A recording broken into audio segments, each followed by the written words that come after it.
मित्रों, कर्म का फल अवश्य मिलता है। सत्य कर्म का अच्छा फल मिलता है, दुष्कर्म का फल अवश्य मिलता है। कहानी के माध्यम से मैं प्रस्तुत कर रहा हूँ। दो किसान परम मित्र थे। एक गरीब था, दूसरा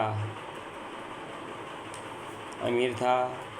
गरीब किसान मेहनती, ईमानदार और प्रसन्न रहने वाला व्यक्ति था, परंतु उसका मित्र ईर्ष्यालु प्रवृत्ति का था।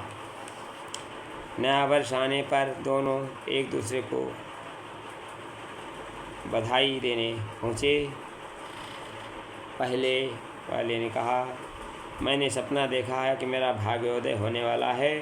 यह भाग्योदय धरती से प्रारंभ होगा। और दूसरे ने कहा, मेरा भाग्योदय स्वर्ग से प्रारंभ होगा, धरती से नहीं। दोनों अपने अपने काम कार्यों में जुट गए। पहले किसान, पश्चिमी किसान अपने खेत में काम करना शुरू कर दिया।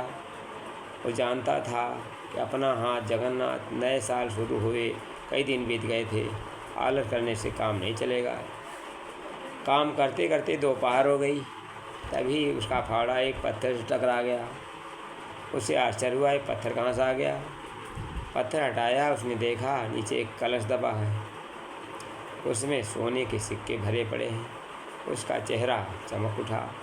उसने इतना धन प्राप्त हो गया। तभी उसने अपने पड़ोसी मित्र का ख्याल आया। उसने कहा था, भाग्योदय धरती से होगा, अतः ये मेरा नहीं है, ये मेरे मित्र का है। उसने दौड़कर मित्र के घर कहा, ए मित्र, बधाई है, तुम्हारा घड़ा मेरे खेत में है, उसको ले आओ। दूसरा मित्र पड़ोसी की बात सुनकर जल्दी से खेत की ओर भागा, कहीं उसके कलश को सोने के सिक्के चुरा न ले जाएं।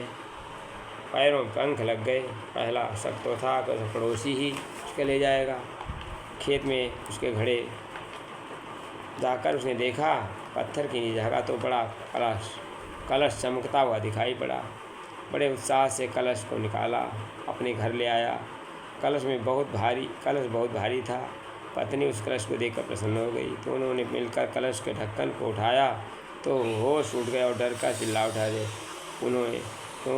उन्होंने जल्दी से ढक्कन बंद कर दिया।